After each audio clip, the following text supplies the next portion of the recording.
Hallelujah. Hallelujah. Praise the Lord. Hallelujah. Hallelujah. Hallelujah. ദൈവത്തിൻ്റെ പരിശുദ്ധനാമം വാഴ്ത്തപ്പെടുമാറാകട്ടെ. ഈ അനുഗ്രഹീതമായ ദൈവദാസന്മാരുടെ സമ്മേളനത്തിൽ സ്തോത്രം. ദൈവത്തിൻ്റെ വചനത്തോട് ഇവിടെ നിൽക്കുവാൻ ദൈവം എനിക്ക് ഒരു അവസരം ഒരുക്കിയതിനായി ഞാൻ ദൈവത്തെ സ്തുതിക്കുന്നു. ക്രിസ്തീയ ജീവിതം ഒരു അനുഭവമാണല്ലോ. സ്തോത്രം. ഈ കൂട്ടായ്മ കർത്താവിൻ്റെ ശ്രേഷ്ഠദാസൻ പാസ്റ്റർ വിനോദ് ധങ്കെ അവരുടെ ജീവിതത്തിൻ്റെ ഒരു റിസൾട്ടാണ് ഈ മീറ്റിങ്ങുകൾ. ഒരു മനുഷ്യായുസിൻ്റെ ആകത്തുക എന്നൊക്കെ പറയാവുന്ന പോലെയുള്ള നമ്മുടെയൊക്കെ ഒരു ഔട്ട്കം. പക്ഷേ ഞാൻ മരിച്ചു കിടക്കുമ്പോൾ എൻ്റെ ബന്ധുക്കളും വീട്ടുകാരും നാട്ടുകാരും ഒക്കെ വന്ന് പറയും, ഇയാളെ ജീവിച്ചെന്നേ ഉള്ളൂ, ഭാര്യയും മക്കളെയൊക്കെ വളർത്തിയെന്നേ ഉള്ളൂ, ആർക്കും ഒരുപാരം. ദൈവദാസന്മാർ പറയും, ഇയാൾ പാസ്റ്റർ എന്ന് പറഞ്ഞ് വെള്ളം ഉടുപ്പൊക്കെ ഇട്ട കറുത്ത വേണ്ടോട്ട് നടന്നതേ ഉള്ളൂ, ഒരാത്മാക്കളെ പോലും ഇയാൾ എന്ത് ചെയ്തിട്ടില്ല, നേടിയിട്ടില്ല, ഒരു സഭ സ്ഥാപിച്ചിട്ടില്ല, ഒരു സംഘടന സ്ഥാപിച്ചിട്ടില്ല, ഒരു സ്റ്റേറ്റ് വിട്ടു പോയിട്ടില്ല, ഒരു രാജ്യം വിട്ടു പോയിട്ടില്ല. അപ്പോൾ ഇങ്ങനെ നമ്മുടെ ജീവൻ ക്രിസ്തുവിലേക്ക് ലയിക്കുമ്പോൾ ലോകത്തിൽ പലവിധമായ അഭിപ്രായങ്ങൾ നമ്മളെ കുറിച്ച് പുറത്തു വരും. മറ്റുള്ള അഭിപ്രായത്തിന് വേണ്ടിയൊന്നും അല്ല, നമ്മളിൽ നിന്നൊരു ഔട്ട്കം എന്ന് പറഞ്ഞത് നമ്മളിലെ ഉള്ളിലെ ക്രിസ്തു, അത് ഈ ലോകത്തിൽ പ്രദർശനമായി മാറണം. ലോകത്തിനൊരു പ്രദർശനമായി മാറണം. അതാണ് സഭ, അതാണ് സഭ, അതാണ് സഭ. കർത്താവിന്റെ സേവദാസൻ ദൈവം കൊടുത്ത ദർശനം, ആ ഒരു ആലോചന അനുസരിച്ച് കർത്താവിന്റെ വേല ചെയ്യും. ഒരു ദൈവദാസന് കിട്ടുന്ന ദർശനത്തോടും ആലോചനയോടും വെളിപ്പാടിനോടും അവരുടെ നിയമം നടത്തിപ്പിനോടും എല്ലാവർക്കും യോജിക്കാൻ പറ്റത്തില്ല, എല്ലാവരും യോജിക്കത്തില്ല, ആരും അത് നല്ലതെന്ന് പറയണമെന്നില്ല. ദൈവം ഓരോരുത്തർ കൊടുത്ത ദർശനങ്ങളുണ്ട്, ആലോചനകളുണ്ട്, ഉപദേശങ്ങളുണ്ട്. അതിൽ അവർ മുന്നോട്ട് പോവുക. അത് ദൈവം അവരെ ഏത് ഘട്ടം വരെ നടത്തുന്നുവോ ആ ഘട്ടം വരെ അവർ മുന്നോട്ട് പോവുക എന്നുള്ളതാണ് ഏറ്റവും പരമമായ ദൗത്യം. ബഹുമാനപ്പെട്ട ദൈവദാസനെ ദൈവം ഏൽപ്പിച്ചിരിക്കുന്ന ദൗത്യങ്ങൾ അത് ലോകത്തിൻ്റെയോ മനുഷ്യരുടെയോ സഹായമോ അവരുടെ അംഗീകാരമോ അതൊന്നും നോക്കിയല്ല, ദൈവം തന്നെ ഏൽപ്പിച്ചിരിക്കുന്ന യജമാനനായ ക്രിസ്തുവിന്റെ ആ പരമ ദൗത്യം. കർത്താവ് പറഞ്ഞ പോലെ ഭൂമിയുടെ 5 വൻകരകൾ ലോകത്തിന്റെ അറ്റത്തോളം ഈ ക്രിസ്തുവിന്റെ സാക്ഷ്യം വയ്പ്പാൻ ദൈവം തന്റെ ദാസനെ ബലപ്പെടുത്തട്ടെ, അനുഗ്രഹിക്കട്ടെ. ഒരിക്കൽ കൂടി ഇങ്ങനെ ഒരു അവസരം ഒരുക്കിയ ദൈവദാസനുടെ ഹൃദയം നിറഞ്ഞ നന്ദി രേഖപ്പെടുത്തുന്നു. അതോടൊപ്പം നമ്മുടെ മധ്യത്തിൽ കർത്താവിൽ പ്രസിദ്ധനും സുപ്രസിദ്ധ സുവിശേഷ പ്രഭാഷകരുമായി കർത്താവിന്റെ ശ്രേഷ്ഠദാസൻ പാസ്റ്റർ പ്രേംകുമാർ അവர்களுം നമ്മുടെ മധ്യത്തിൽ അനുഗ്രഹീതമായ ഒരു സെക്ഷൻ, പ്രാർത്ഥന സെക്ഷൻ വളരെ മനോഹരമായി ആത്മസാന്നിധ്യത്തിൽ ദൈവദാസനിലൂടെ നയിക്കപ്പെടുവാൻ ഇടയായി തീർന്നു. ബഹുമാന്യ ദൈവദാസനും ക്രിസ്തുവിന്റെ നാമത്തിന്റെ സ്നേഹബന്ധനം അറിയിക്കുന്നു. ദൈവം അനുഗ്രഹിക്കട്ടെ. അതോടൊപ്പം അനുഗ്രഹീതമായ അതേ കീബോർഡ് പ്ലേ ചെയ്ത് അനുഗ്രഹീതമായ ഗാനങ്ങൾ ആലപിച്ച അനുഗ്രഹീത സഹോദരൻ സുബിനെ ഓർത്ത് ദൈവത്തെ സ്തുതിക്കുന്നു. കർത്താവിൻ്റെ നാമത്തിലുള്ള സ്നേഹവന്ദനം അറിയിക്കുന്നു. ദൈവം ഇനിയും ആയിരങ്ങൾക്ക് പതിനായിരങ്ങൾക്ക് ദൈവം ഉപയോഗിക്കട്ടെ. Price the Lord. സ്തോത്രം. ക്രിസ്തു സ്ഥാപിച്ച സഭയാണ് സഭ. ക്രിസ്തുവിന്റെ ശരീരമാണ് സഭ. ഇതാണ് സഭ എന്ന് ചോദിക്കുമ്പോൾ വിവിധങ്ങളായ അഭിപ്രായങ്ങളുണ്ട്. സഭ എന്നാൽ ക്രിസ്തുവിന്റെ ശരീരമാണ്. അടുത്ത ചോദ്യം വരും, ക്രിസ്തുവിന്റെ സഭ എന്നാണ് ആരംഭിച്ചത്? ക്രിസ്തുവിന്റെ ശരീരം എന്നാണ് ആരംഭിച്ചത് എന്ന് ചോദിച്ചാൽ, ക്രിസ്തുവിന്റെ ശരീരത്തെക്കുറിച്ച് ക്രിസ്തുവിന്റെ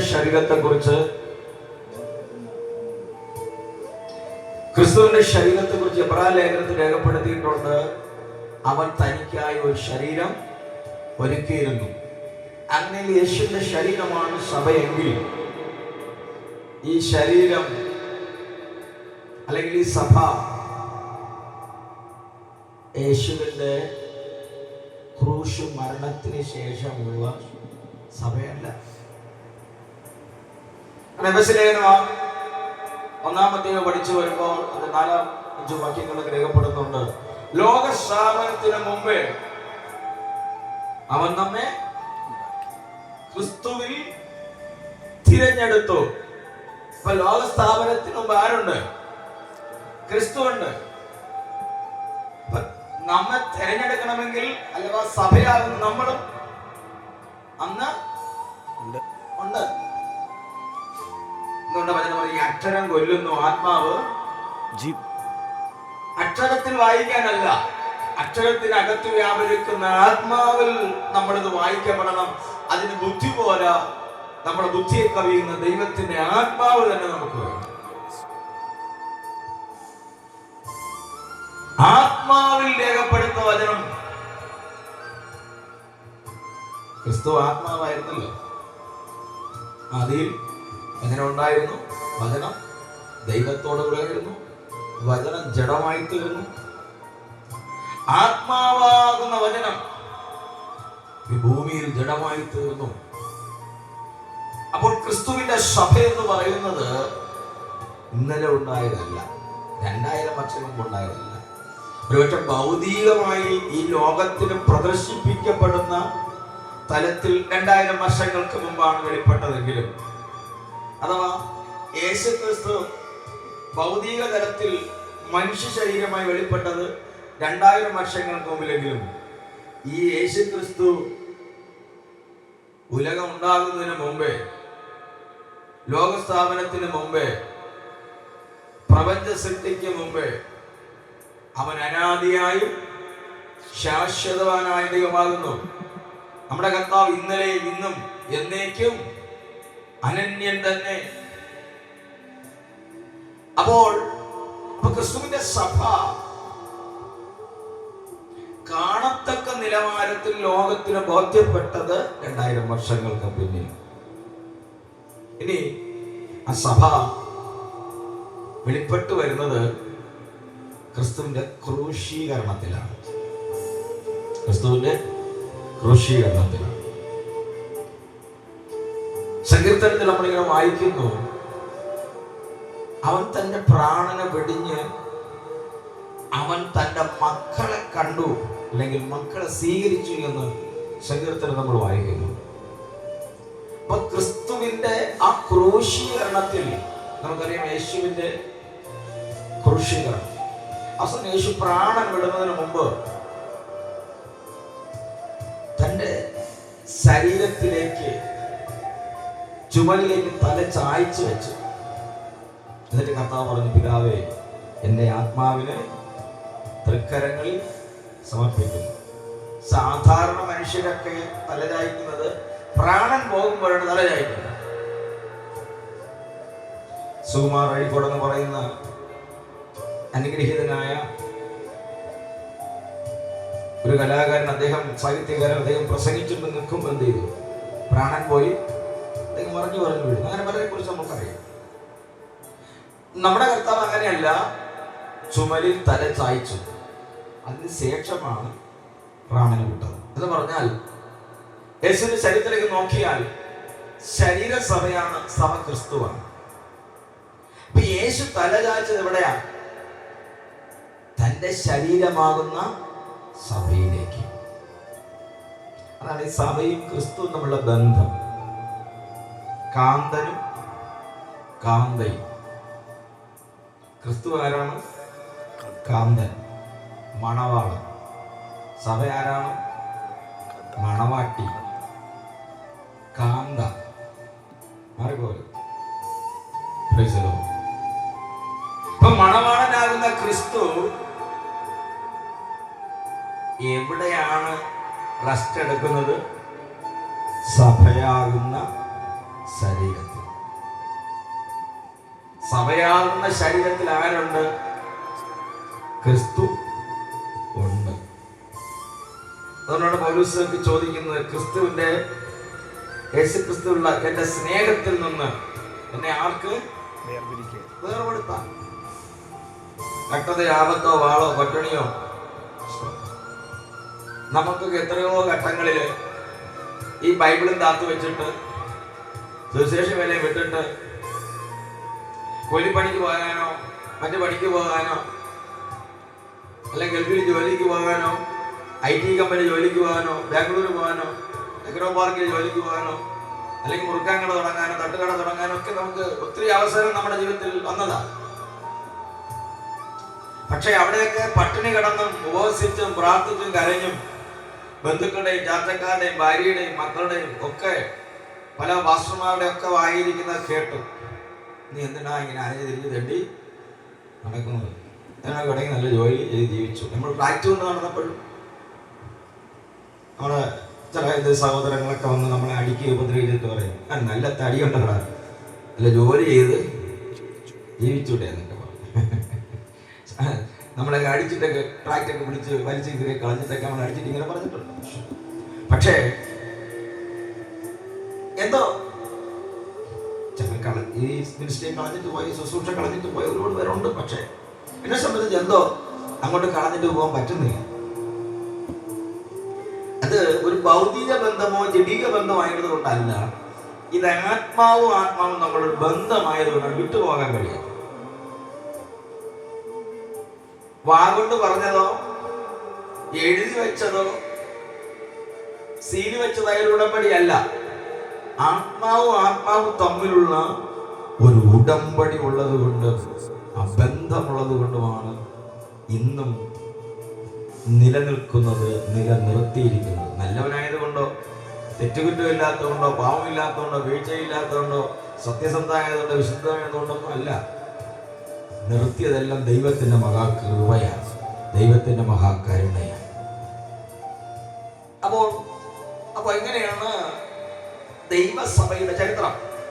വിശുദ്ധ ബൈബിൾ പ്രകാരം നമുക്ക് പറയാൻ കഴിയുന്ന ക്രിസ്തുവിന്റെ സഭ, ആ സഭയാകുന്ന ശരീരത്തിൽ തലയാകുന്ന ക്രിസ്തു ഇന്ന് റെസ്റ്റ് എടുക്കുക എന്ന് പറഞ്ഞാൽ, നമ്മൾ ഒരു ലേഖനത്തിൽ ഇങ്ങനെ വായിക്കുന്നുണ്ട്, സ്വതന്ത്രം സ്വർഗത്തിലും ഭൂമിയുള്ള സകല അധികാരങ്ങളും അത് തന്റെ സഭയ്ക്ക് കൊടുത്തിരിക്കുന്നു എന്ന്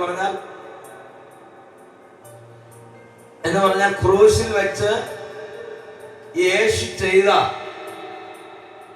ആ പ്രവൃത്തി, സകല വാഴ്ചകളെ അധികാരങ്ങൾ ആയുധവർഗം വെപ്പിച്ച് ക്രൂശിൽ അവിടെ മേൽ ജയോത്സവം കൊണ്ടാടി.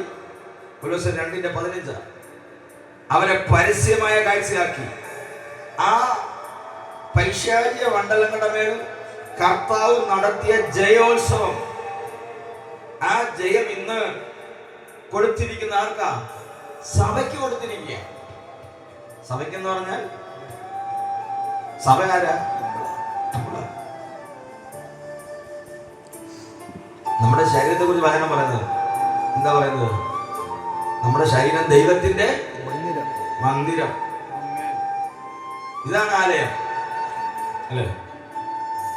പണ്ടൊക്കെ നമ്മള് റെക്കോർഡ് ഗാനങ്ങൾ യേശുദാസൊക്കെ പാടിയ ഒരു പാട്ടുണ്ടല്ലോ, ആലയം ഒരുക്കി ദേവാലയം ഉയർത്തി.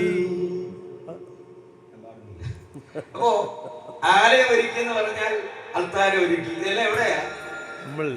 മനുഷ്യൻ സങ്കല്പിക്കുന്ന അല്ല, ഇതാ ആലയം. ഇത് തന്നെ പ്രാകാരം, ഇത് തന്നെ വിശുദ്ധ സ്ഥലം, ഇത് തന്നെയാണ് അതിപരിശുദ്ധ സ്ഥലം.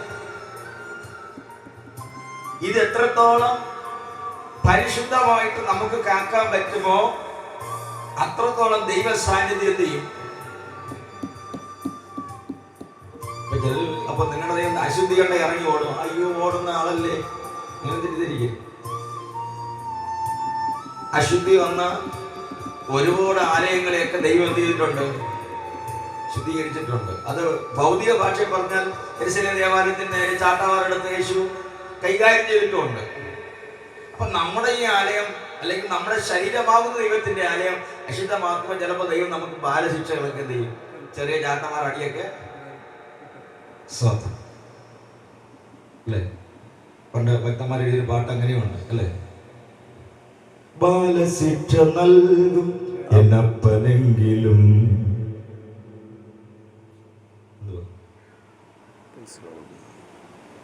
ബാലശിക്ഷ നൽകും എന്നപ്പനെങ്കിലും ചേലെഴുന്ന സ്നേഹം കുറഞ്ഞു പോയിടാ എന്ന് പറഞ്ഞാൽ ദൈവം നമുക്ക് ചെറിയ ശിക്ഷകളൊക്കെ തന്നാലും ദൈവത്തിന്റെ സ്നേഹം എന്ത് ചെയ്യത്തില്ല. ഇബ്രാഹിം 10-ാം അധ്യായത്തിലുണ്ട്, ഓരോ അപ്പന്മാരും അവരവരെ തോന്നിയവാസം പോലെയാണ് മക്കളെ അടിച്ചത്. അവർക്ക് തോന്നിയത് പോലെയൊക്കെ എന്റെ അപ്പ എന്നെ അടിച്ചിട്ടുണ്ട്, ഇല്ല പോലീസിൽ അടിക്കുന്നതല്ലേ. ശ്രോത്രം, എൻ്റെ അപ്പന് പണ്ട് ബാലാറ് സ്പിന്നിങ്ങിലുള്ള ജോലി ഉണ്ടായിരുന്നു. അദ്ദേഹം മരിച്ചുപോയി. അപ്പോൾ സ്കൂളിൽ പഠിക്കുന്ന സമയം അപ്പോൾ 9 മണിക്ക് സ്കൂൾ ജോലിക്ക് അങ്ങോട്ട് പോകണത് രാത്രി 9 മണിക്ക് പോകുമ്പോൾ നമ്മൾ പഠിക്കാന്ന് പറഞ്ഞിരുന്നിട്ട് എന്ത് ചെയ്യും? നമ്മൾ പെട്ടെന്ന് അപ്പം അങ്ങോട്ട് പോയി സൈക്കിളും കൊണ്ട് പോയെന്ന് അറിയാൻ വേണ്ടി ഉടനെ പരപ്പെടുത്തിട്ട് കയറി കിടന്ന് തലയിൽ കൂടി മൂടിക്കൊണ്ടാൻ കിടന്നുറങ്ങും. അതുപോലെ ചോദിക്കും. ചിലപ്പോൾ അപ്പം എന്തെങ്കിലും കുറച്ചു നേരം പോയിട്ട് എന്തെങ്കിലും എടുക്കാൻ പറഞ്ഞ് തിരിച്ചു വരും. തിരിച്ചു വന്ന് നോക്കുമ്പോൾ നമ്മൾ സുഖമായിട്ട് ഉറക്കും. നല്ല ചൂരലെടുത്തിരുന്നറിയാമോ? നമ്മുടെ ഉള്ളം കാലിന്റെ വെള്ളയിലുണ്ടല്ലോ, നല്ല ചാർത്തങ്ങ് ചാർത്ത. നമ്മൾ അയ്യോ അമ്മ ഒന്ന് വിളിച്ചോണ്ട് നമ്മളെന്ത് ചെയ്യും? ചാടി എഴുന്നേൽക്കും. സാധാരണ ഉള്ളം കാലിലൊക്കെ അടിക്കുന്നത് ആരാണ്? നമ്മളെ കേരള പോലീസാണ്.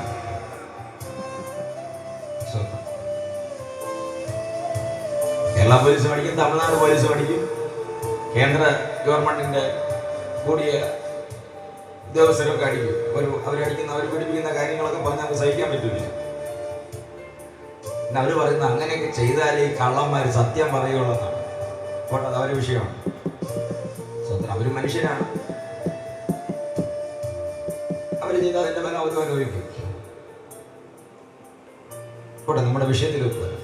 അപ്പോൾ നമ്മുടെ അപ്പന്മാർ അവർക്ക് തോന്നിയതുപോലെ നമ്മൾ ശിക്ഷിച്ചിട്ടുണ്ട്. എൻ്റെ അപ്പം മദ്യപിക്കുന്ന ആളായിരുന്നു.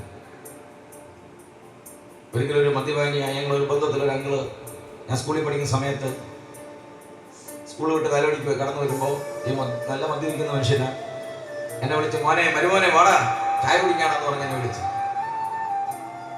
എനിക്ക് ചായ വെച്ചത് ഞാനിങ്ങനെ ആ കടയുടെ ഫ്രണ്ടിൽ നിന്ന്, അപ്പം പണ്ട് നമുക്ക് ഈ വെള്ളച്ചായ എന്ന് പറയുന്ന സാധനം ഭയങ്കര ഇഷ്ടം. ഈ ചായ ഇങ്ങനെ കുടിച്ചോണ്ട് നിൽക്കുമ്പോൾ എൻ്റെ അപ്പൻ ഇങ്ങനെ സൈക്കിളിൽ ഇങ്ങനെ പോകുന്നുണ്ട്, വീട്ടിലോട്ട് പോവുക. അപ്പൊ എന്നെ കണ്ടോണം ഇറങ്ങി, എന്താ ഞാൻ പറഞ്ഞു, മാമൻ ചായ വെച്ചു. നീ അമ്മ ചായ കുടിക്കുമല്ലേ, നീ വീട്ടിൽ വാ എന്ന് പറഞ്ഞ് അപ്പൻ സൈക്കിൾ ഇട്ടേക്ക് പോന്നു. ഞാൻ ബുക്കും ചുമന്നോണ്ട് പണ്ടിങ്ങനെ വാർക്ക കെട്ടി ഇങ്ങനെ തോളിൽ ചുമന്നോണ്ടില്ല, പണ്ട് സഞ്ചിയൊന്നും ഇല്ലല്ലോ. അതുകൊണ്ട് വീട്ടിൽ നമുക്ക് കാണാം ഒരു ക്ലാഞ്ചിലും വെട്ടി വെച്ചിട്ട് നിൽക്കുകയാണ് അപ്പൻ. എന്റെ അപ്പൻ കുടിക്കുന്ന ആളാ. എന്നെ ഈ ക്ലാഞ്ചിലുണ്ട് അടി, എവിടെ ക്ലാഞ്ചിൽ ഇറങ്ങിയല്ലോ ഒരു അടി അടിക്കുമ്പോൾ തന്നെ എത്ര അടി വീഴും? അപ്പുറം ഇപ്പുറം ശരീരത്ത് എവിടെ അടിക്കാൻ പറയണ്ടാ. കുടിയൻ ചായ മേടിച്ചെന്ന നീ കുടിക്കോടാ. അപ്പോ നമ്മുടെ അപ്പന്മാര് നമ്മളെ അടിച്ചത് എങ്ങനെയാ? അവർക്ക് ബോധിച്ചതുപോലെ. പക്ഷെ ദൈവത്തിനും നമ്മളെ അടിക്കാൻ അധികാരമുണ്ട്. ദൈവത്തിന് ബോധിച്ചതുപോലെ. ദൈവത്തിന് ബോധിച്ചതുപോലെ ദൈവം അടിക്കുന്നതെന്ന് ചോദിച്ചാൽ, ദൈവത്തിന്റെ ഹിതപ്രകാരമുള്ള രീതിയിൽ, ദൈവം ആഗ്രഹിക്കുന്ന രീതിയിൽ സഭ റെഡിയായിട്ട് വരണം, മണവാട്ടി റെഡിയായിട്ട് വരണം, നമ്മുടെ ശരീരം റെഡിയായിട്ട് വരണം. അതാണ് സഭ. ക്രിസ്തുവിന്റെ മനസ്സ്,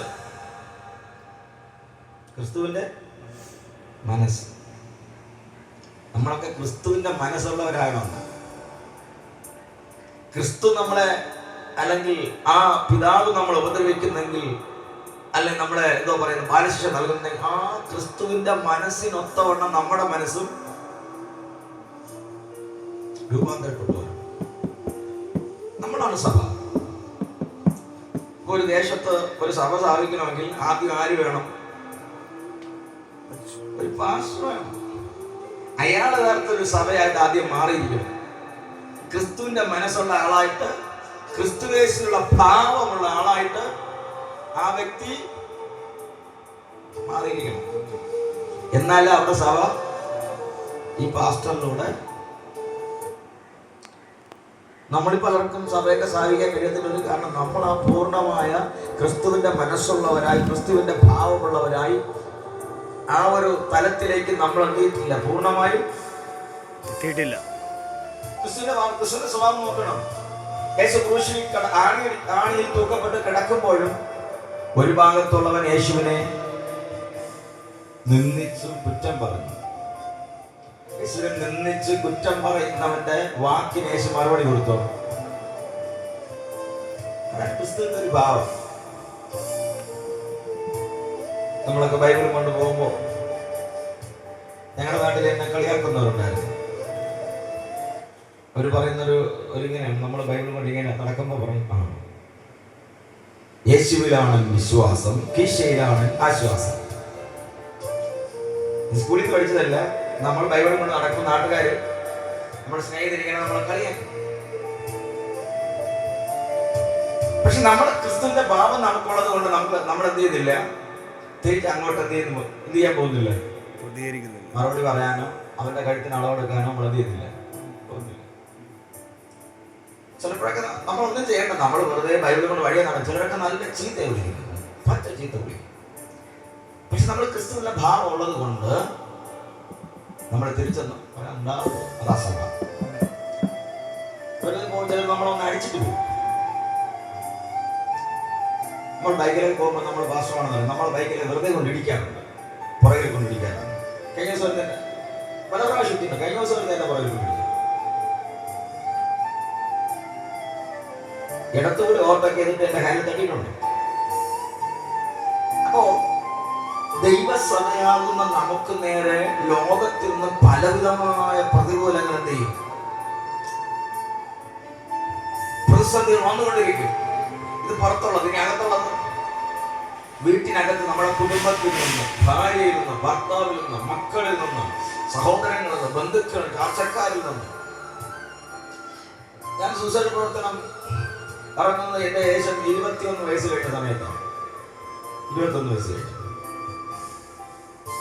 അപ്പോൾ ഞാൻ ഒരു ദൈവദാസന്റെ കൂടെ ഇങ്ങനെ നടക്കുമ്പോൾ എന്റെ ബന്ധുക്കളൊക്കെ നമ്മുടെ ജാതി വെച്ചിട്ട് പറയും, എടാ നിനക്ക് ഈ ജാതിക്കാരുടെ കൂടെയോ വേലയ്ക്ക് പോകാൻ തോന്നിയുള്ളൂ, നിനക്ക് വേറെ പണി, നിനക്ക് മര്യാദയ്ക്ക് നിന്റെ അമ്മയ്ക്ക് BSc ജോലി ഉണ്ടല്ലോ, നിനക്ക് മര്യാദയ്ക്ക് ജോലിക്ക് വെക്കൂടെ. എന്റെ അമ്മയ്ക്ക് BSc ജോലി ഉണ്ടായിരുന്നു, ഗസറ്റ് പോസ്റ്റിലാണ് അമ്മ പെൻഷനായത്. പണ്ടത്തെ കാൽസാറിന്റെ കാലമാണ്. ചെറിയ അഡ്ജസ്റ്റ്മെന്റ് ചെയ്താൽ എന്ത് ചെയ്യും, ക്വസ്റ്റ്യൻ പേപ്പർ നമ്മളെ കയ്യിൽ വരും, നമ്മൾ സുഖമായിട്ട് എന്ത് ചെയ്യും, ജോലി കിട്ടും. അപ്പൊ എന്നെ പലരും പറഞ്ഞു, നിനക്ക് ഈ ജാതിക്കാരന്റെ കൂടെയാണ്, ഈ ജാതിപ്പെട്ട പള്ളിക്കാരന്റെ കൂടെയാണ് നീ പോകുന്നത്. അപ്പൊ ലോകത്ത് ഇങ്ങനെ നമ്മളെ കളിയാക്കുന്ന, പരിഹസിക്കുന്ന, നമ്മുടെ ജീവിതത്തെ ക്വസ്റ്റ്യൻ ചെയ്യുന്ന അനവധി മേഖലകളൊക്കെ തരണം ചെയ്തിട്ടാണ് 21ാമത്തെ വയസ്സിൽ ഇങ്ങോട്ട് ഇറങ്ങി ഞാൻ ഈ 52ാമത്തെ വയസ്സ് കഴിഞ്ഞ് ഇവിടെ വന്ന് നിൽക്കുന്നത്. സ്തോത്രം. അല്ലാതെ ഇന്നലെ സ്തോത്രം തെങ്ങ് കയറിക്കൊണ്ടിരുന്നു, ടാപ്പ് ചെയ്തുകൊണ്ടിരുന്നു, രാത്രി പ്രാർത്ഥിച്ചപ്പോൾ ഒരു വെളിപ്പാട് കണ്ടു എന്ന് പറഞ്ഞുകൊണ്ട് മീശയും മേടിച്ചിട്ട് ബൈബിൾ എടുത്തുകൊണ്ട് ഞാൻ പാസ്റ്റർ എന്ന് പറഞ്ഞ് ഓടി വന്നതല്ല. ഇതിനകത്തെല്ലാം കുറെ എന്ത് ചെയ്തിട്ടുണ്ട്, നമ്മൾ പ്രശ്നങ്ങളും പ്രതികൂലങ്ങളും ഒക്കെ തരണം ചെയ്താണ് ഇന്ന് ഈ സ്റ്റാൻഡിൽ നിൽക്കുന്നത്, ദൈവം നിർത്തിയിരിക്കുന്നത്. Praise the Lord. ഹല്ലേലൂയ. സ്തോത്രം. പൗലോസ് പറയുന്ന ഒരു ഭാഗമുണ്ടല്ലോ, അതാ സ്തോത്രം. ഈ കാട്ടിലെ ആപത്ത്, കടലിലെ ആപത്ത്, കള്ള സഹോദരന്മാരുടെ ആപത്ത്, ഇങ്ങനെ ഒത്തിരി ആപത്തുകൾ, പലവട്ടം പട്ടിണി, ശീതം, നഗ്നത. പൈതാവ് എന്ന് പറഞ്ഞാൽ വെള്ളം കിട്ടാനില്ല. ഇതെല്ലാം ആരനുഭവിച്ചത്? കപ്പൽ ഛേദം, ഒരു സഭ അനുഭവിച്ചു, കപ്പൽ ഛേദം, ദൈവദാസൻ അനുഭവിച്ചു. നമ്മള് ഈ അനുഭവിക്കുന്ന ഈ കഷ്ടതകളും വേദനകളും പ്രയാസങ്ങളും പ്രതികൂലങ്ങളും ഒക്കെ നമ്മൾ സഹിച്ചു നിന്നാൽ ഒരു ഘട്ട കഴിയുമ്പോൾ ദൈവം നമ്മളെ മാനിക്കും. ഒരുപാട് കളിയാക്കലുകൾ, ഒരുപാട് വേദികൾ നമ്മളെ ഒഴിവാക്കുക, ഇറക്കി, ഇതൊക്കെ ഒരുപാട് നമ്മൾ സഹിച്ചത്. കഥ പറഞ്ഞ് സഹിച്ചു നിന്നാൽ കൂടെ വാഴും. Hallelujah, hallelujah. ഞാന് ചിലപ്പോഴൊക്കെ പറയാറുണ്ട്, ഈ മുഹമ്മദ് പറഞ്ഞ പറയാം, മുഹമ്മദ് കണ്ട വെളിപ്പാടുകളും കാര്യങ്ങളൊക്കെ ആദ്യം അംഗീകരിച്ചത് ആരെന്നറിയാമോ? അദ്ദേഹത്തിന്റെ ഭാര്യ. മുഹമ്മദ് പറഞ്ഞ വെളിപ്പാടൊക്കെ ആദ്യം അംഗീകരിച്ച് ചേട്ടൻ പറയുന്നത് ശരിയാണ്, കറക്റ്റ് വെളിപ്പാടാണെന്ന് പറഞ്ഞ് സമ്മതിച്ച് പ്രോത്സാഹിപ്പിച്ച ആരാണ്? മുഹമ്മദിന്റെ ഭാര്യ. പുള്ളിയെക്കാളും പ്രായം കൂടുതലുണ്ടെങ്കിലും മുഹമ്മദ് എന്ത് ചെയ്തു? മുഹമ്മദിന്റെ ഭാര്യ ഒരു വിദ്യാഭ്യാസത്തിയായിരുന്നു. അതിനേക്കാളും 10-15 വയസ്സ് മൂപ്പുണ്ട്. നിങ്ങൾ സ്കൂളിൽ പഠിച്ചിട്ടില്ല? മുഹമ്മദിന്റെ. പക്ഷെ ആ സ്ത്രീയോടുകൂടെ മനുഷ്യൻ ജീവിച്ചു. അപ്പോൾ നമ്മുടെ യഹൂദന്മാരുടെ പുസ്തകങ്ങളും കഥകളൊക്കെ വായിച്ചും ഇതൊക്കെയാണ് അദ്ദേഹം അതിനെ കുറെ വെളിപ്പാടുകളാക്കി അദ്ദേഹം പറയുന്ന ഒരു ദൈവം വെളിപ്പെട്ടു എന്നൊക്കെ പറഞ്ഞ് അദ്ദേഹം പറഞ്ഞു. പക്ഷെ ആ വെളിപ്പാട് എന്താ പറയുക, ഭർത്താവ് പറഞ്ഞ വെളിപ്പാട് ആദ്യം അംഗീകരിച്ച് സപ്പോർട്ട് ചെയ്ത ആരാണ്? പക്ഷെ ഞാൻ പറയും, ഒരു ദൈവദാസനെ സംബന്ധിച്ച് ചിലപ്പോ ആ ദൈവദാസൻ പറയുന്ന പ്രാർത്ഥനയോ പാട്ടോ വെളിപ്പാടോ ദർശനമോ ആലോചനയോ സ്വന്തം ഭാര്യ പോലും അംഗീകരിക്കണമെന്ന് ഇല്ല. എന്റെ ജീവിതത്തിൽ എന്റെ ഏറ്റവും കൂടുതൽ എന്നെ വിമർശിക്കുന്ന എന്റെ ഭാര്യ. എന്റെ പ്രസംഗത്തായിരുന്നാലും എന്തായിരുന്നാലും ശക്തമായ വിമർശനം. ഒരു കാര്യം അറിയാം, നമുക്കൊരു പ്രതിയോഗി ഉണ്ടെങ്കിൽ നമ്മൾ വളരും. ഹല്ലേലൂയ, സ്തോത്രം. ഹന്ന എന്ന് പറഞ്ഞ സഹോദരിക്ക് പെനീന എന്ന് പറഞ്ഞൊരു സഹോദരി പ്രതിയോഗിയായിട്ട് നിന്നു. അതുകൊണ്ടാണ് നമുക്ക് അത്രയും പ്രാർത്ഥനയും നിലവിളിയൊക്കെ വന്നത്. സ്തോത്രം. 1 ശമൂവേൽ 1-ാം ചരിത്രമാണ് പറഞ്ഞത്. അവള് ദൈവം ഏറ്റവും ശ്രേഷ്ഠമായിട്ട് മാനിക്കുന്ന ഒരു തലമുറയെ ലോക പ്രശസ്തനായ ഒരു സമൂഹമെല്ലാം കിട്ടിയത് വെറുതെ കിട്ടത്തില്ല. കുറെ പട്ടിണിയും കരച്ചിലും നിലവിളിയും കണ്ണുനീരും. നമ്മുടെ സഹോദരൊക്കെ ഇരിക്കുന്നു. എന്തെങ്കിലുമൊക്കെ ആകണമെന്ന് ആഗ്രഹം ഉണ്ടോ? കുറച്ചെന്ത് ചെയ്യണം? കരയണം, വിളിക്കണം, പട്ടിണി കിടക്കണം, ഉപവസിക്കണം, ദൈവത്തോട് കിടന്ന് പിടിക്കണം. ഇത് ദൈവം ചില വഴികൾ തുറക്കും. അല്ലാതെ നമുക്ക്, ഞാൻ പറഞ്ഞ 21-ാമത്തെ വയസ്സിൽ ഇറങ്ങിയെന്നോ, നമുക്ക് ആരും ഒരു മൈക്ക് തരത്തില്ല, ഒരു വേദി തരത്തില്ല, ഒരു പ്രാർത്ഥന തരത്തില്ല, ആരും നമ്മളെ വിളിക്കില്ല. നമ്മൾ പറയും, ഇന്നയാള് ഇന്നത്തെ പാസ് നമ്മളെ സ്നേഹിതനാണ്, അദ്ദേഹം അവിടുത്തെ കൺവെൻഷൻ നടത്തിയപ്പോൾ ഒരു ദിവസം എനിക്ക് തന്നില്ലല്ലോ, അവിടെ പറ്റി കിടന്ന് ഒരു ദിവസം എന്നെ വിളിച്ചില്ലല്ലോ. വിളിക്കത്തില്ല. ദൈവം ഇടപെടണം. ദൈവത്തിന്റെ ആത്മാവ് ഇടപെടണം. നിങ്ങൾ ഒരു കാര്യം മനസ്സിലാക്കണം, ദൈവത്തിന്റെ ആത്മാവ് ഇടപെട്ട്, ആത്മാവ് ആർക്ക് പിടിച്ചു കെട്ടാൻ പറ്റും? അതൊരു കാറ്റാ. ആ ദൈവത്തിന്റെ ആത്മാവിന്റെ കാറ്റിലോട്ട് ദൈവാത്മാവ് നമ്മളെ കയറ്റി കഴിഞ്ഞാൽ പിന്നെ നമുക്ക് എന്താ പറയുക, നിലം തൊടാൻ പറ്റാത്ത ശുശ്രൂഷയാണ്. ഇന്ന് തിരുവനന്തപുരത്തേക്ക്, നാളെ കോഴിക്കോട്, മറ്റന്നാൾ ബാംഗ്ലൂർ, മറ്റന്നാൾ ഡൽഹി, കൊൽക്കത്ത, അടുത്ത് ദുബായ്, അബുദാബി, നമ്മൾ ഇങ്ങനെ അങ്ങ് പോകും. സ്വതന്ത്രം. Australia, Germany, England, Africa, Australia, China, Korea, ഇങ്ങനെ നമ്മളങ്ങ് പോകും. കാര്യം ദൈവത്തിന്റെ ആത്മാവ് നമ്മൾ എടുക്കപ്പെട്ടാൽ ആ കൺട്രോൾ ആത്മാവിലോട്ട് നമ്മൾ പൂർണ്ണമായും നമ്മൾ ആ ഒരു ക്രിസ്തുവിന്റെ സഭയുടെ അവസ്ഥയിലേക്ക് നമ്മൾ ചെന്ന് കയറിയാൽ, അതിലേക്ക് നമ്മൾ ഡെഡിക്കേറ്റ് ആയി പോയാൽ, അതിലേക്കുള്ള കൺട്രോളിലായി പോയാൽ നമുക്ക് എന്ത് ചെയ്യാൻ പറ്റത്തില്ല. നമ്മളെ ബൈബിളിൽ പറയുന്ന ഷണ്ണനെ സ്നാനപ്പെടുത്തിയ ഫിലിപ്പോസിന്റെ ചരിത്രം പറയുന്ന പോലെയാണ്. പിന്നെ ഭാര്യയുടെ കൺട്രോളിൽ നിൽക്കത്തില്ല, 4 പെമ്മക്കളെ കൺട്രോളിൽ നിൽക്കത്തില്ല, ആ അദ്ദേഹത്തിന്റെ സഭയിലെ വിശ്വാസിയുടെ കൺട്രോളിൽ നിൽക്കത്തില്ല. പിന്നെ ആത്മാവ് നയിക്കുന്ന ഒരു പോക്കാണ്. സ്തോത്രം. പിന്നെ മന്ത്രി സ്നാനപ്പെടുത്തും. പിന്നെ ആത്മാവ് എടുത്തോണ്ട് എന്ത് ചെയ്യും? സ്തോത്രം, അസ്തോദിലേക്ക് എടുത്തോണ്ട് ഒറ്റ പോക്ക. ഭാര്യയോട് ചോദിക്കാനുള്ള സമയം പോലും കിട്ടില്ല. എടി, എനിക്ക് അസ്തോദിലേക്ക് പോകാൻ വിസ വന്നു, ഞാൻ പോകണമോ വേണ്ടി, യെസ് ഓർ നോ? ചോദിക്കാനും പറയാനുള്ള സമയം പോലും. നല്ല ഭാര്യയാണെങ്കിൽ വീട്ടിൽ ഇരുന്ന് പറയും, ആ തൊട്ട പോണ പോക്കിന് പോയി. അയാൾ എവിടെ പോയെന്ന് ആർക്കറിയാം? ഫിലിപ്പോസിന്റെ ഭാര്യ അറിയാം എവിടെ പോയെന്ന്. പെമ്മക്കളും പറയും, അപ്പ പോണ പോക്കിന് പോയി. സ്വത്രം. ഞങ്ങളെ കെട്ടിച്ചു കൊടുക്കണമെന്നുള്ള ബോധം പോലും അങ്ങേക്ക് ഇല്ല. സ്വത്രം. നാട്ടിൽ തിരിച്ച് വീട്ടിൽ വന്നോ പറഞ്ഞാണ്, നിങ്ങളാ മന്ത്രിയെ കണ്ടപ്പോ അല്ലേ, എത്യോപ്യ രാജ്യ കോടീശ്വരനായ മന്ത്രിയെ കണ്ടപ്പോ കോടിക്കണക്കിന് വസ്തുക്കൾ അങ്ങനെ കയ്യിലുണ്ടല്ലോ, സ്വർണവും വെള്ളിയും ഒക്കെ അയാളുടെ കയ്യിലുണ്ട്. കുറെ സ്വർണമെങ്കിലും മാറ്റോണ്ട് പറഞ്ഞു, എടി എന്തെങ്കിലും ഒന്ന് മാറ്റണം, ദൈവത്തിന്റെ ആത്മാവിനെ തറയിൽ നിർത്തണ്ടി.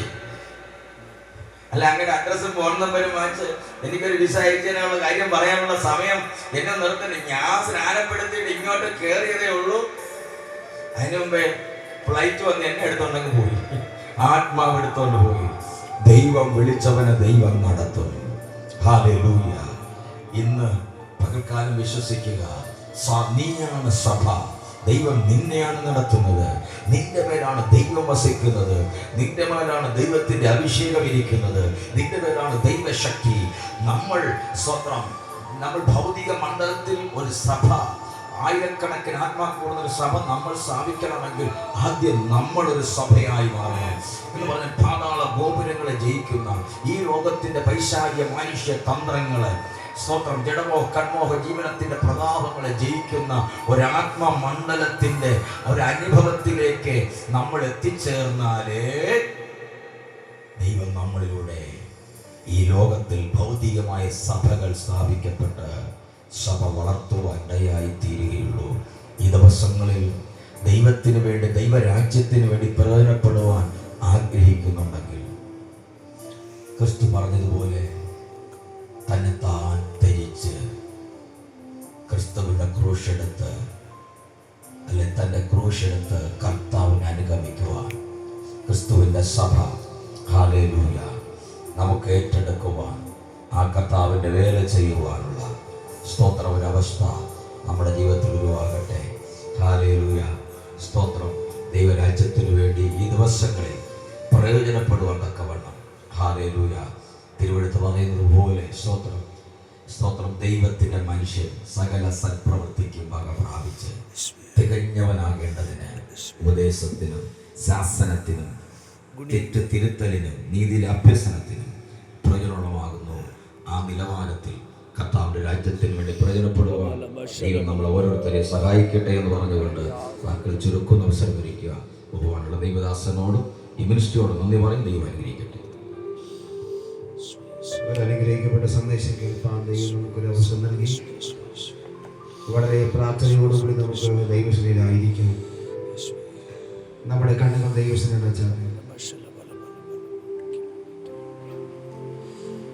ശാന്തമായി നമ്മൾ ആരാകുന്നു, നമ്മൾ പ്രതികരിക്കുന്ന ദൈവം ആരാകുന്നു, യേശുക്രിസ്തു ഈ ലോക ജീവിതത്തിൽ മനുഷ്യർക്ക് വേണ്ടി ചെയ്യപ്പെട്ട നന്മകൾ, ആ യേശുവിൽ വിശ്വസിക്കുന്ന ജനത്തിന് വേണ്ടി നൽകപ്പെട്ട ജീവൻ ഏത് സാഹചര്യത്തിലും എപ്രകാരമാകുന്നു എന്ന് നാം ബോധ്യമാണ്. വളരെ ആഴമായി ശാന്തമായി അവ നമ്മയോട് ബോധ്യപ്പെടുത്തി. ക്രിസ്തുവിന്റെ ക്രൂശുമരണം പാപത്തിൻ്റെതാകുന്ന മോചനത്തിന് വേണ്ടി മാത്രമല്ല, അവർ ഉയർക്കപ്പെട്ടപ്പോൾ അവന്റെ പുനരുത്ഥാനത്തിൻ്റെതാകുന്ന ഉയർപ്പിന്റെ ശക്തിയാണ്. എല്ലാറ്റിനും നിറവായിരിക്കുന്ന ദൈവസഭയ്ക്ക് ഈ ശക്തിയെ പകർത്തു നൽകി. ചില അവസരത്തിൽ ദാസഭൃത്തൻ പറഞ്ഞത് എങ്ങനെയാണ്? ക്രൂശിൽ കിടന്നപ്പോൾ തൻ്റെ ശിരസിലേക്ക് തന്നെ തന്റെ തല ചാച്ചു വെച്ചു. ശരീരം സഭയെ, ആ സഭ നമ്മൾ ഓരോരുത്തരുമാകുന്നു. ക്രിസ്തുവിന്റെ ശിരസ് ഈ സഭയുടെ മേലുണ്ട്. അപ്പോസ്തലനാകുന്ന പൗലോസ് പ്രകാരം സൂചിപ്പിച്ചു, ക്രിസ്തു തന്റെ മൂലക്കല്ലായിരിക്കെ നമ്മൾ ഓരോരുത്തരും ഈ ദൈവസഭയിൽ ഓരോ കല്ലുകളായി നീ നമ്മളെ പണിത് വെച്ചിരിക്കുക. ആകയാൽ ഈ വിലപ്പെട്ട സത്യത്തിൽ, ഈ വിലപ്പെട്ട രക്ഷണീയ പദ്ധതി, ആ രക്ഷണീയ പദ്ധതി വിളിച്ചു വേർതിരിക്കപ്പെട്ടവരുടെ കൂട്ടം സഭയെങ്കിൽ ആ സഭയിൽ അംഗമായിരിക്കുന്ന നാം ഓരോരുത്തരും ഈ നാളുകളിൽ ഈ വാക്തത്വമുള്ള വചനം കേട്ടതുപോലെ അനുഗ്രഹത്തോടെ മുന്നേറാൻ ദൈവം നമ്മെ സഹായിക്കട്ടെ. ഇപ്പോൾ ഒരു നിമിഷം കൂടി നമ്മെ സമർപ്പിക്കും. അന്തരഘടക വൈഷമനകരി ബലഘടക കർത്താവേ, ഞങ്ങളോട് ഇടപെട്ടതിനാ നന്ദി കർത്താവ്. അനുഗ്രഹിക്കപ്പെട്ട സാക്ഷ്യങ്ങൾ കേൾപ്പിച്ചതിനാ നന്ദി കർത്താവ്. 1 തെസ്സലോനിക്കർ 4:16 വാക്യം. കർത്താവ് താൻ ഗംഭീരനാദത്തോടും പ്രധാന ദൂതന്റെ ശബ്ദത്തോടും ദൈവത്തിന്റെ കാഹളത്തോടും കൂടി മധ്യാകാശത്ത് നിന്ന് ഇറങ്ങി വരികയും തദവസരത്തിൽ ക്രിസ്തുവിൽ മരിച്ചവർ മുമ്പേ ഉയർക്കുകയും പിന്നെ ജീവനോട് ശേഷിക്കുന്ന നാം രൂപാന്തരപ്പെട്ട് അവനോടുകൂടി മധ്യാകാശത്തിൽ എടുക്കപ്പെടും. അതേ ഉയർക്കപ്പെടുമെന്ന ഉയർപ്പിന്റെ പ്രത്യാശയോടുകൂടി പുനരുത്ഥാനത്തിന്റെ പ്രവൃത്തി നമ്മുടെ മേൽ സംഭവിക്കുമെന്നുള്ള പ്രത്യാശയോടുകൂടി ഇന്ന് പകൽ നമുക്ക് ഒരുമിച്ച് കരങ്ങളെ ചേർത്തടിച്ച് ചില വരികൾ ഗംഭീരനാദത്തോടും പ്രധാന ദൈവദൂതശബ്ദത്തോടും കർത്താവൂതൻ ഗംഭീരനാദത്തോടും പ്രധാന ദൈവദൂതശബ്ദത്തോടും സ്വർഗത്തിൽ നിന്നിറങ്ങി വന്നിടുമ്പോൾ സ്വർഗത്തിൽ നിന്നിറങ്ങി വന്ന് എത്രയോ എത്രയോ സന്തോഷം, എത്രയോ സന്തോഷം, എത്രയോ സന്തോഷം മധ്യാകാശത്തിൽ, എത്രയോ സന്തോഷം, എത്രയോ സന്തോഷം, എത്രയോ സന്തോഷം മധ്യാകാശത്തിൽ. മണ്ണിലുറങ്ങിയിടുന്ന ശുദ്ധിമാന്മാർ കാഹളനാദം കേൾക്കുന്ന മാത്രയിൽ, മണ്ണിലുറങ്ങിയിടുന്ന ശുദ്ധിമാന്മാർ കാഹളനാദം കേൾക്കുന്ന മാത്രയിൽ പെട്ടെന്നുയർത്തു വാനിൽ ചേർന്നിടുമേ, പെട്ടെന്നുയർത്തു വാനിൽ ചേർന്നിടുമേ. തീരാത്ത സന്തോഷം, തീരാത്ത സന്തോഷം, തീരാത്ത സന്തോഷം പ്രാപിക്കുമവ. തീരാത്ത സന്തോഷം, തീരാത്ത സന്തോഷം, തീരാത്ത സന്തോഷം പ്രാപിക്കുമവ. കുഞ്ഞാട്ടിൻ കല്യാണ മകൾ ദിനത്തിൽ തന്റെ കാന്തയാകും വിശുദ്ധ സഭ. കുഞ്ഞാട്ടിൻ കല്യാണ മകൾ ദിനത്തിൽ തന്റെ കാന്തയാകും വിശുദ്ധ സഭ. മണിയറയ്ക്കുള്ളിൽ കടക്കുമെന്ന, മണിയറയ്ക്കുള്ളിൽ കടക്കുമെന്ന. എന്തെന്തു സന്തോഷം, എന്തെന്തു സന്തോഷം, എന്തെന്തു സന്തോഷമുണ്ടാകും. ഓ എന്തെന്തു സന്തോഷം, എന്തെന്തു സന്തോഷം, എന്തെന്തു സന്തോഷമുണ്ടാകും അവൾക്ക്.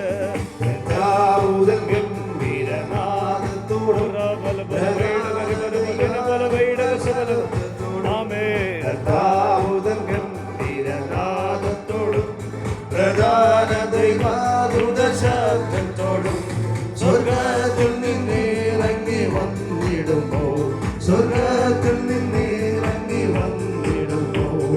എത്രയോ സന്തോഷം, എത്രയോ സന്തോഷം, എത്രയോ സന്തോഷം മധ്യാകാശത്തിൽ, എത്രയോ സന്തോഷം, എത്രയോ സന്തോഷം, എത്രയോ സന്തോഷം മധ്യാകാശത്തിൽ. മണ്ണിലുറങ്ങിയിടുന്ന ശുദ്ധിമാന്മാർ കാഹളനാദം കേൾക്കുന്ന മാത്രയിൽ, മണ്ണിലുറങ്ങിയിടുന്ന ശുദ്ധിമാന്മാർ കാഹളനാദം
ഈ സന്ദേശം ആരംഭിക്കുമ്പോൾ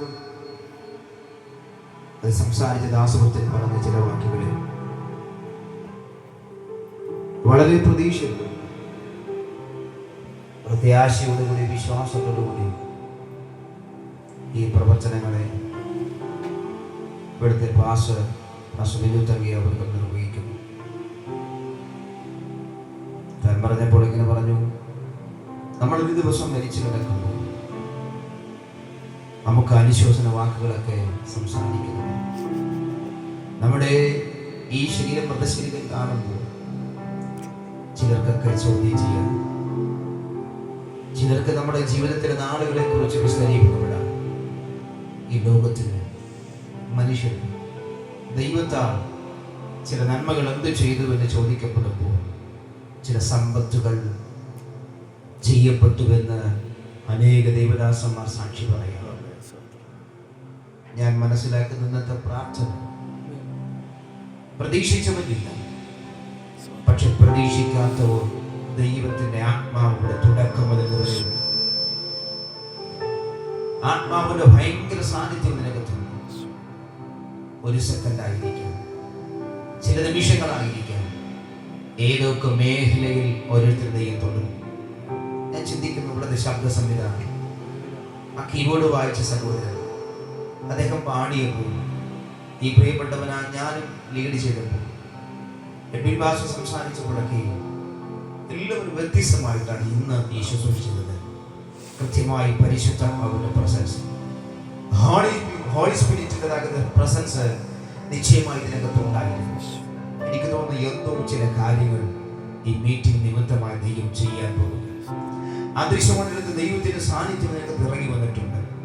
അവന് ആയിരങ്ങളെ പതിനായിരങ്ങളെ പ്രതിനിധീകരിക്കുന്ന മാത്രകൾ ആമേൻ. ഇന്ന് പകൽ ദൈവത്തിന്റെ സാന്നിധ്യം ഈ പ്രാർത്ഥിച്ചാരംഭിച്ച ഈ നിമിഷം മുതൽ, ആ നിമിഷം മുതൽ ഇതുവരെ ഉണ്ടായിട്ടുണ്ടെങ്കിൽ നിശ്ചയമായ ദൈവത്തിന്റെ അനുഗ്രഹത്തോടുകൂടി മടങ്ങി പോകാൻ ദൈവം നമ്മെ സഹായിക്കട്ടെ. ഇതുവരെ ദൈവത്തിന്റെ സാന്നിധ്യം ഉണ്ടായിരുന്നു, കേൾപ്പാൻ ദൈവം നമ്മെ സഹായിച്ച്, സംസാരിപ്പാൻ ദാസവൃത്തിനെ ബലപ്പെടുത്തി, പാടാൻ അടിയനും ഇൻസ്ട്രുമെന്റ്സ് ഉപകരണത്തെ വായിപ്പാനും പാടുവാൻ ഈ പ്രിയപ്പെട്ട സഹോദരനെ ബലപ്പെടുത്തി. ഇതിന് നേതൃത്വമായിരിക്കുന്ന ദൈവത്തിനെ അവിടുന്ന് ദൈവം സഹായിച്ചു. ഭാഗ്യയാൽ തുടർന്ന് ദൈവദാസൻ നമ്മുടെ പാസ് മുന്നോട്ട് വന്ന് ഈ സെക്ഷൻ പ്രാർത്ഥിച്ച് ഇവിടെ അവസാനിപ്പിക്കും. ആമേൻ. ദൈവദാസനെ ക്ഷണിക്കുന്നു.